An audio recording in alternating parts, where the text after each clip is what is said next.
Hola, ¿qué tal?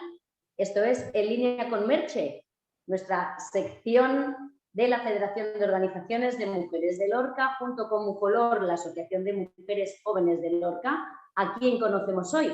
Bueno, pues hoy vamos a conocer a una empresa. Ellos son Egaleco Lab, es una consultoría de género, diversidad e igualdad de oportunidades formado por un equipo multidisciplinar, especialistas precisamente en igualdad, diversidad y comunicación. Egaleco, por cierto, significa igualdad en esperanto. Es el proyecto de lenguaje universal, tan universal como ellos mismos dicen que debería ser la igualdad de oportunidades. Y la desde el laboratorio, indudablemente representa ese espacio donde se investiga y experimenta con nuevas ideas, porque la investigación social también es ciencia. Según ellos mismos se definen, creen en el principio de igualdad efectiva entre mujeres y hombres en todos los ámbitos de la sociedad, también en entornos laborales y profesionales, entendiendo que la gestión del 100% del talento promueve el éxito de cualquier organización. ¿De qué estamos hablando? Pues estamos hablando de planes de igualdad, protocolos antiacoso, igualdad en la empresa, corresponsabilidad y conciliación, violencia de género, protocolos de actuación, comunicación inclusiva, feminismo y patriarcado, campañas de sensibilización, nuevas masculinidades, etcétera, etcétera. Para ampliarnos todo este asesoramiento, hoy vamos a conocer a José Luis Izaguirre, es uno de los fundadores, junto con Sandra Rodríguez Pintor y Silvia Soto. Ellos son, voy a aglutinar un poco sus currículos porque son la bomba, consultores de género, agentes de igualdad, atesoran relaciones internacionales, máster en igualdad y sexualidad, licenciatura en ciencias políticas, administración, traducción, interpretación, dirección de igualdad en las empresas, diplomacia y un largo etcétera. José Luis Izaguirre, bienvenido. Muchas gracias, Merche, ¿cómo estás? Bien, encantada además de que estéis con nosotros para explicarnos algo que no conocíamos hasta hace muy poco tiempo y ya existen este tipo de, no sé si consultores, asesores, ¿cómo os definís primeramente? Bueno, pues somos una consultora especialista en igualdad, en diversidad y en género, como has comentado anteriormente. Al final, sí que es cierto que ahora con el auge de, sobre todo, los planes de igualdad en empresas, ¿no? Que hay muchas empresas que necesitan hacer un plan de igualdad y necesitan asesoramiento especializado externo, pues está surgiendo, ¿no? Mucho interés por ver quiénes son los profesionales que hacen este trabajo. Pero realmente, aunque sea el interés haya crecido ahora en los últimos años, hay compañías que llevan más de 10 años trabajando por las políticas de igualdad en el sector público y en el sector privado. O sea que no es un sector nuevo, pero sí es verdad que es un sector que está, bueno, que se está visibilizando más. Claro, las políticas de igualdad tampoco existían hace ciertos años, no hablamos de igualdad casi nadie y ahora es cuando todo este boom, ¿verdad? Pero ¿cómo surgió esta comandita entre los tres? Porque evidentemente había, como tú bien decías, José Luis, un vacío en estos temas, al menos en esta comunidad autónoma, y ya que estabais formados, porque evidentemente os ha interesado esta cuestión de igualdad, os pusisteis los tres en la tarea. ¿Cómo fue este proceso? Y bueno, nos conocemos ya desde hace tiempo y nos une la amistad. O sea, no es que nos hayamos juntado solamente profesionalmente, sino que nos une una muy buena amistad.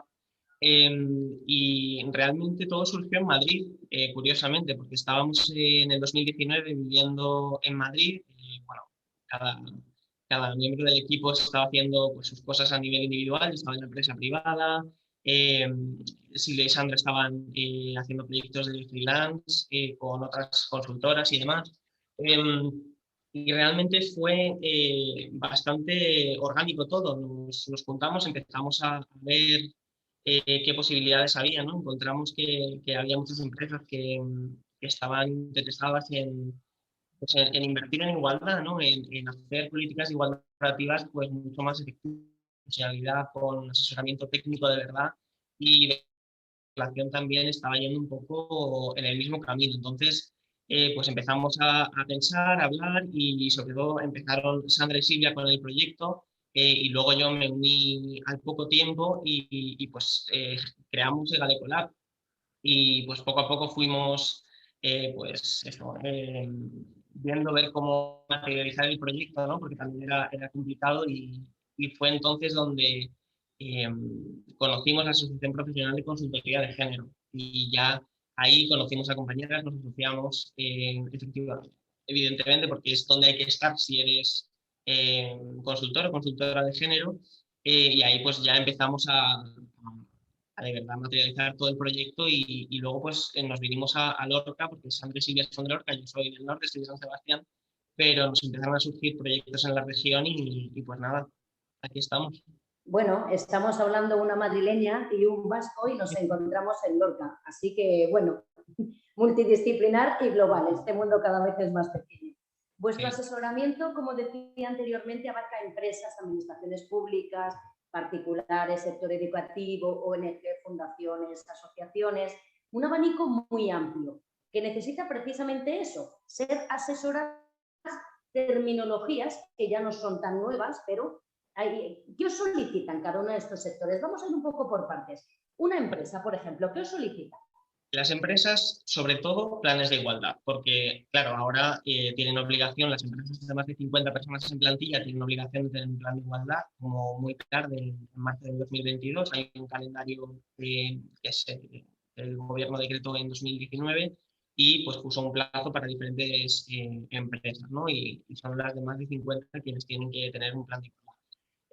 Claro, al final hacer un plan de igualdad requiere de conocimiento técnico, requiere de asesoramiento muy especializado. Las empresas no pueden asumir esa carga, ¿no? Ese trabajo y además generalmente quienes suelen, si se hace internamente, quienes suelen hacerlo son los departamentos de recursos humanos, que son departamentos muy delgados, que no tienen toda la financiación que les gustaría, que además están muy feminizados y pues bueno, generalmente suelen intentar que sea pues, personal externo quien les haga los planes de igualdad. Y ahora con la nueva normativa también auditorías retributivas que van un poco de la mano, ¿no? Las brechas salariales, ver por qué están ocurriendo esas brechas y demás. Luego también en empresas privadas Sí. pues, nos solicitan bastante formación en igualdad y en diferentes, en conciliación, en prevención del acoso sexual y por razón de sexo. Lo habitual en una empresa, obviamente, también les obligan, igual que obligan, por ejemplo, la formación en materia de igualdad es obligatoria en las administraciones públicas. Y habida cuenta también de las novedades legislativas que, bueno, poco a poco se van introduciendo, pregunta escabrosa. ¿Os hacen caso las administraciones públicas? ¿Verdaderamente están cumpliendo con esta obligatoriedad? Pues ahí depende de lo que hables, porque por un lado es claro, porque por un lado están los planes de igualdad internos de la plantilla del ayuntamiento y de los organismos autónomos. Y por otro lado están los planes municipales de igualdad, que son pues, las políticas públicas de igualdad, ¿no? De cara a la ciudadanía, pues que mejoras en base a un diagnóstico de situación que se realiza, que mejoras en la política pública se van a realizar en diferentes ámbitos, pues en conciliación, en empleo, en educación, en sanidad y demás, ¿no? Dependiendo también de las competencias que tenga el ayuntamiento. Sí que es cierto que los ayuntamientos suelen tender a hacer primero los planes municipales de igualdad de cara a la ciudadanía que los internos. Los internos cuesta un poco más. La legislación es clara, la legislación obliga a todos los ayuntamientos a tener su plan de igualdad, pero es verdad que no es tan detallada como en el caso de las empresas, ¿no? Que hay una normativa concreta con los puntos concretos, el papel que juegan los sindicatos también está muy bien estipulado, es decir, que hay más herramientas para saber cómo cumplir bien con la normativa, ¿no? En el caso de la administración pública es clara, pero no entra tanto al detalle, sobre todo para el personal funcionario. Entonces, ¿qué pasa? Que hay muchos ayuntamientos pues, que no tienen su plan de igualdad interna. Cada vez hay más. Es cierto que hemos visto una tendencia al alza en ayuntamientos, ¿no? Que de verdad ven que tienen que tener su plan de igualdad y que no lo tienen, ¿no?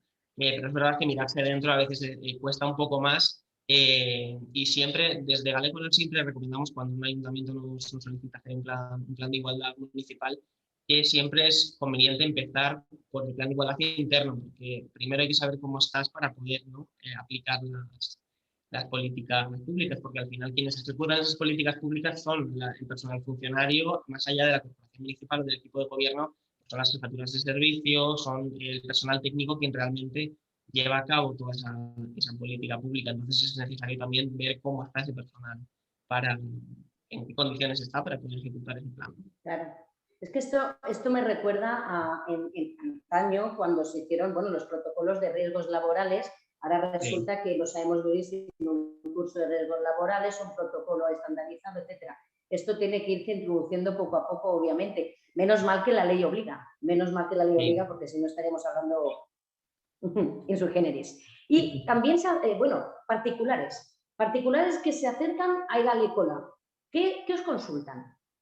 Pues particulares muchas veces suele ser formación, nos preguntan por formación y luego también consultas, ¿no?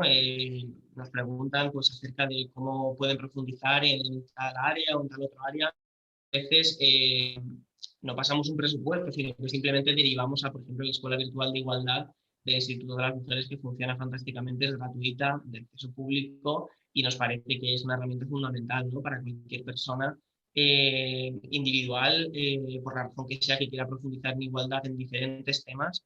Ahí hay una herramienta fundamental y que es gratuita, ¿no? También, por ejemplo, ha habido casos en los que compañeras que a lo mejor acaban de salir de la carrera o del máster, no saben muy bien cómo acceder, ¿no? a la profesión de la consultoría de género, y nos preguntan qué tipo de titulación es conveniente, recomendadme másters y demás, o sea, que suelen ser en el lado más profesional o en el que hay una relación, digamos, profesional o contractual, serían las formaciones sobre todo, pero más allá, pues también damos consejo a las personas que se quieran dedicar a esto y que a nivel de formación, ¿no? En que se pueden formar.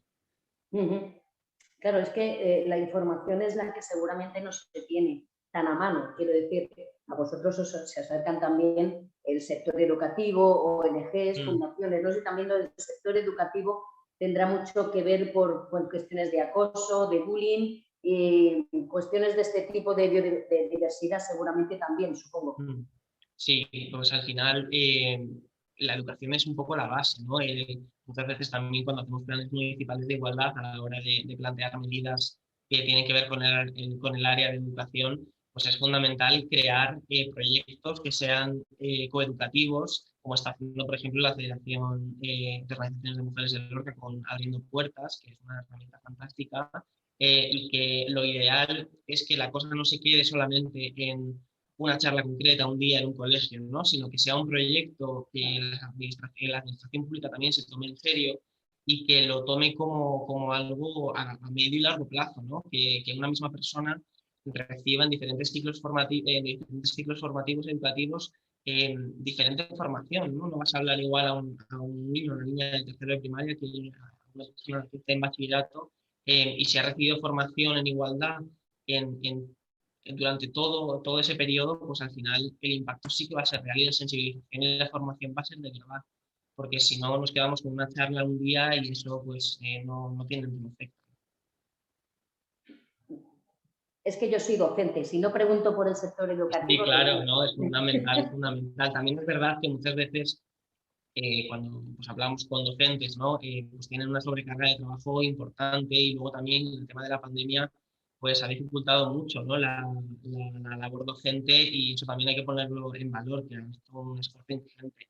Entonces muchas veces pues también hay que tener eso en cuenta, ¿no? A la hora de plantear los talleres o plantear acciones formativas, pues bueno, no sobrecargar al personal docente, sino pues, confiar también en este caso, por ejemplo, hablan de la federación, en asociaciones que realmente pues, lleven a personas que saben del tema y que se haga bien, ¿no? Claro, es que además en la Federación de Organizaciones de Mujeres de Lorca lo que tenemos clarísimo es que la igualdad empieza por la educación y la prevención. Sin educación, desde luego, no hay nada. Me ha llamado una cosita la cuestión de la atención. Vuestra página web, que además es fantástica, la recomiendo que la visite el personal. Utilizáis el método científico para conseguir resultados transformadores e innovadores. Lo del método científico me ha sorprendido. ¿Cómo lo utilizas? Sorprende, ¿por qué sorprende? Porque muchas veces se asocia la ciencia con las ciencias naturales. y se dejan de lado las ciencias sociales. Y es importante reivindicar las ciencias sociales como método científico, que es el que utilizamos para trabajar al final cuando diseñamos una metodología, porque de la forma en la que trabajamos son metodologías adaptadas, ¿no? a cada proyecto y a cada entidad, porque no podemos, nos gusta trabajar pues con cada entidad de la manera en la que sea más fácil, ¿no? Y que haya un resultado óptimo, porque si vamos ahí imponiendo una metodología concreta, cerrada, pues al final habrá veces que funcione, pero no siempre, ¿no? Entonces, la metodología la adaptamos, pero bebemos de todas las ciencias sociales. O sea, nuestra base teórica es la teoría feminista, son las ciencias sociales, es la sociología, la ciencia política. Entonces es fundamental ponerlo en valor y entender que es, o sea, que todo esto tiene un peso, ¿no? Y que las cosas no se hacen porque sí, los términos no se utilizan porque sí, sino que lleva toda una base científica detrás y todo un peso, ¿no? Y luego también que a nivel de las técnicas que utilizamos para las investigaciones, tanto en empresa como en la administración pública, pues mezclan, digamos, las técnicas más cuantitativas, que son de datos brutos que nos pueden ofrecer, triangulado con las técnicas cualitativas. Nos gusta utilizar metodologías participativas, con cuestionarios, con entrevistas, con grupos de discusión, porque al final enriquece mucho el proceso de investigación, ¿no? Al final un dato puede sacar una conclusión, pero puede que sea errónea porque no tienes mucho contexto, ¿no? Entonces, tener todo el contexto es importante para hacer una buena lectura.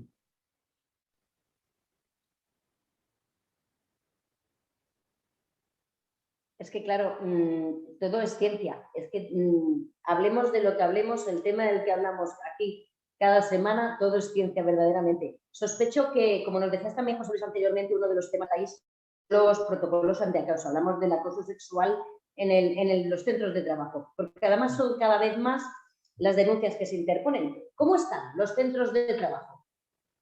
Pues bueno, a ver, partamos de la base de que todas las empresas tienen que, por ley, tener medidas de prevención y de actuación contra el acoso sexual y por razón de sexo.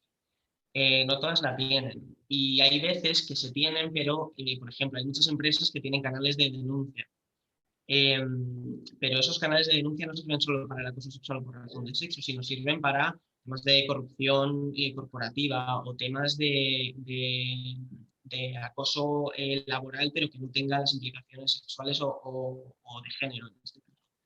Y es importante sensibilizar a las empresas y que las empresas entiendan que tener un protocolo específico de prevención contra el acoso sexual y por razón de sexo es fundamental, porque es la única forma en la que, por un lado, la empresa hace manifiesto que está en contra de ese tipo de actitudes.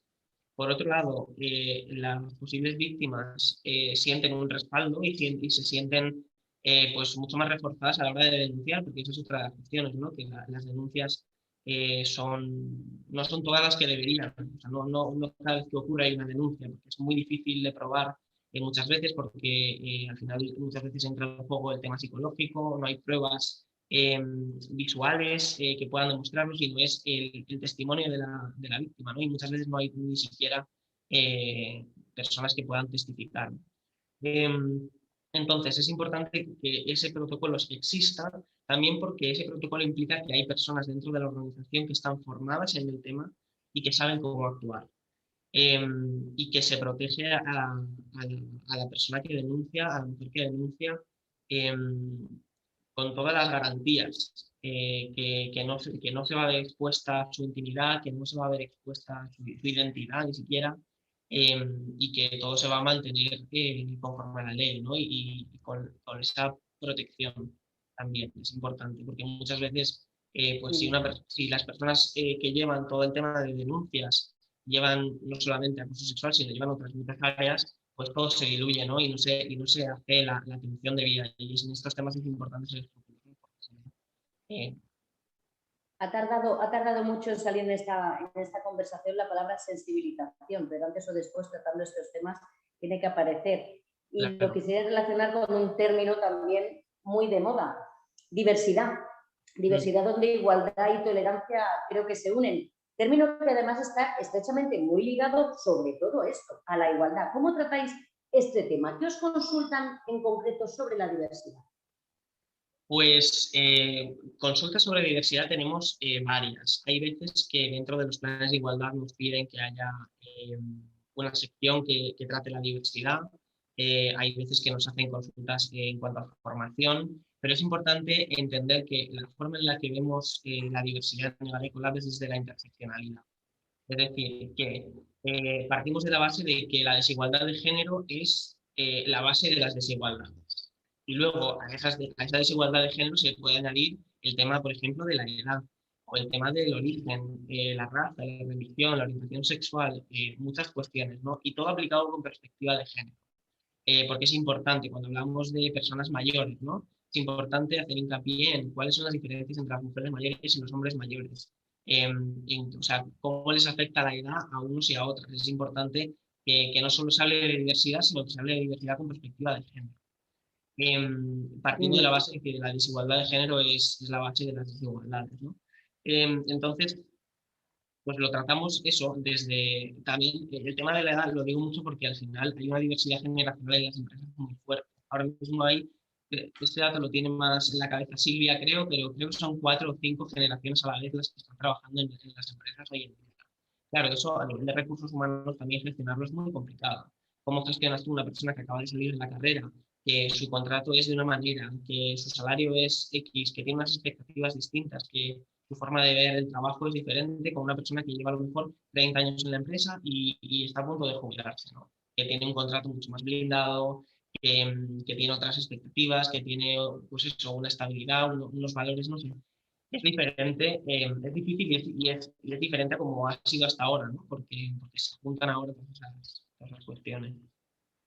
Claro, es que hay muchas materias que están relacionadas, por supuesto, la educativa, la laboral, la Sí. social, está todo muy relacionado. Por eso me ha gustado ver y comprobar verdaderamente que sois un equipo multidisciplinar, porque podéis tocar todas estas cuestiones.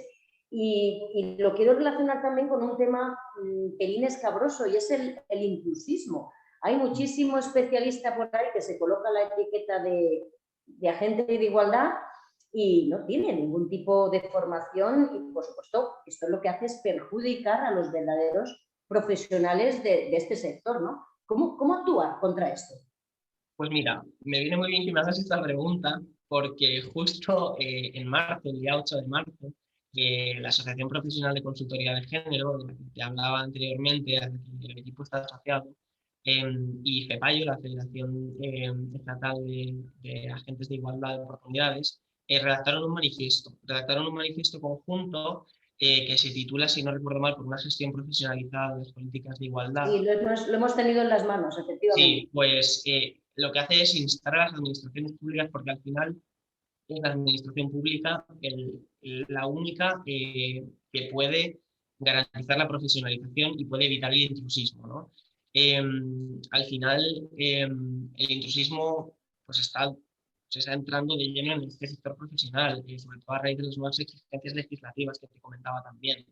Y de hecho, la presidenta de la asociación, Ana Fernández de Vega, le hicieron una entrevista para el diario.es y lo remarcaba, ¿no? Que además que con este intrusismo lo que ocurre es que parece que el sector está más preocupado por criterios de mercado que por los estándares feministas y metodológicos que son de donde bebemos y por lo que trabajamos, ¿no? Las profesionales de esto. Y además lo que te decía, que hay profesionales llevan más de 10 años. Tenemos compañeras en la asociación que han liderado las políticas públicas y privadas de igualdad, o sea, que les preguntan cuando hay que hacer una legislación, ¿no? Y es importante que se mantenga ese saber experto, o sea, que consulten a las profesionales, ¿no? Y lo que se insta con ese manifiesto es a la administración pública que haga una homologación pública, como en el País Vasco, por ejemplo, el Emakunde, el Instituto Vasco de la Mujer, tiene un listado de consultoras que están homologadas, digamos, que para hacer planes de igualdad en empresas, ¿no? Pues tienes que cumplir una serie de criterios que tampoco es que son mínimos, que tampoco te hacen un examen ni nada, pero sí que es un filtro para decir quiénes realmente cumplen con unos criterios para poder hacer un plan de igualdad o poder aplicar o poder diseñar unas políticas públicas o privadas de igualdad y quiénes no. Y es importante que eso se haga a nivel estatal porque se está viendo muchísimo, muchísimo, muchísimo. Pero es que además yo creo que para un ciudadano de a pie normal y corriente me parece que no es difícil discernir dónde hay intrusismo y cuál es una empresa dedicada con profesionales verdaderamente, en cualquier sector me refiero, este incluido, ¿no? Claro, es que este es quizá un poco novedoso, ¿no? Porque claro, hace tiempo, dime, José Luis. No, te estaba escuchando. Es que hace tiempo, bueno, bastante tiempo, no existía la telefonía móvil, ni los cajeros automáticos, ni la guardia de seguridad, ni internet. Bueno, imagínate ahora la vida sin internet. Ahora ya no podemos estar hablando ahora mismo, ¿no? Ahora son completamente imprescindibles. Llegará el día en que una consultoría como la vuestra sea imprescindible en nuestras vidas. Pues sí, de hecho ya lo es en realidad, porque claro, cuando tú te pones a hacer un plan de igualdad para una empresa, claro, la empresa se agobia mucho, ¿no? Porque al final entra en juego un poco la negociación colectiva, el papel sindical es, o sea, vamos, que lo han potenciado muchísimo con la nueva normativa. Hay que hacer una auditoría retributiva en base a unos criterios, hay que saber de valoraciones del puesto de trabajo. Claro, tú empiezas a hablar de todas esas cosas y la empresa se ve desbordada porque es normal, porque están a lo suyo, están a producir, a servir, o sea, a desarrollar el servicio que sea, pero en su sector. Por eso es importante que las empresas se conciencien de que esto tiene que ir de la mano de un saber experto, porque además estos planes hay que registrarlos y ese registro lo ven personas que están especializadas dentro de la administración pública en igualdad y hacen requerimientos. Nos hemos encontrado con planes de igualdad que han sido rechazados porque no se ha formado bien una comisión negociadora, porque no hay legitimidad para negociar, porque no se utilizan bien los términos, porque no se sabe bien dónde marcar ciertas cuestiones o porque no se emplean bien pues eso, las legislaciones, en fin, que hay muchas cosas que hay que tener en cuenta, o sea que en realidad ya somos imprescindibles. Lo que hace falta es lo que hablabas antes de la sensibilización, de que las empresas entiendan que realmente pues hay una cosa que se llama consultoría de género que está especializada en esto específicamente, perdón, y que son a quienes tienen que llamar para hacerlo, ¿no? Bueno, para sentir la necesidad de cualquier ámbito nuevo, como Internet, las tarjetas de crédito, el cajero automático, etcétera, primero hay que conocerlo, que es a lo que nos hemos venido dedicando hoy en Línea con Merche. Hemos conocido Egalecolab, tiene una página web, como decía, fantástica. Si ustedes todavía no tienen un poco la información de qué va esto, de qué es realmente una consultoría de igualdad, esta página web es fantástica y José Luis Aguirre y su equipo estarán encantados de atender a todo el mundo. Nos ha encantado conocerte, José Luis, conocer a esta empresa, esta consultoría única en Murcia, consultoría de igualdad. Espero que si alguien les cuenta por ahí que son agentes de igualdad, que se lo demuestren, porque el inclusismo la verdad es que nos perjudica a todos y a todas, verdaderamente. José Luis, ha sido un verdadero placer, espero que coincidamos en cualquier otra ocasión. Muchísimas gracias por estar con nosotros hoy. Gracias a todos los demás, por supuesto, los emplazo la semana que viene, que tendremos otra actividad más en Línea con Merche, a ver a quién conocemos. Gracias y hasta pronto.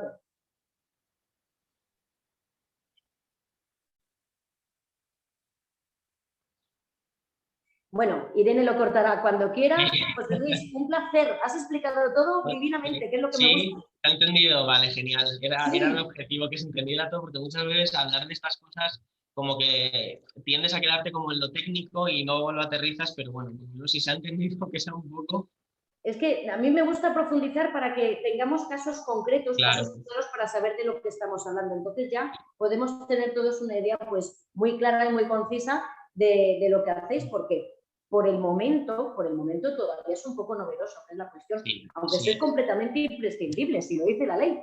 Pero bueno, era como lo de los riesgos laborales. Que de aquí a que sí, pero es que está pasando lo mismo, en ese momento todo el mundo le parecía una chorrada, todo el mundo hacía la prevención de riesgos laborales y ahora es imprescindible, no lo pone en duda, no puede parar por lo mismo.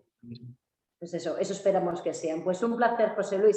Ya sabes dónde está la federación, así que en cualquier otro momento nos asesoramos todos, ¿de acuerdo? Gracias. Mil gracias, hasta pronto, José Luis. Hasta luego. Adiós, hasta luego, adiós.